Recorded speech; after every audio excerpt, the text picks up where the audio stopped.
Сәлем достар, бүгін біз сіздермен кешкі асқа бауыр мен осындай дәмді күріш пісіретін боламыз.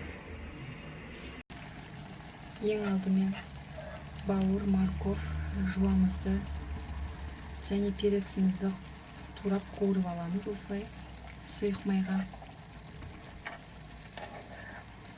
Күрішімізді бөлек пісіреміз. Ең алдымен күрішімізге ыссы су құйып 10-15 минутқа бұқтырып қоямыз, бетін жауып.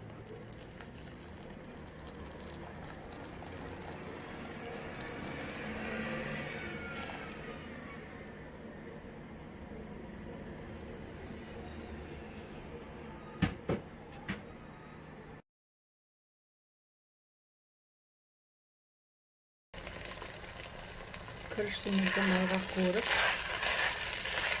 көзін салып, үстіне суын құямыз.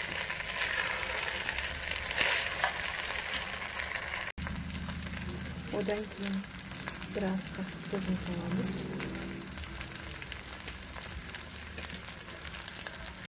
Үстіне ыссы суын құйып, жай отта 15-20 минут пісіріп аламыз.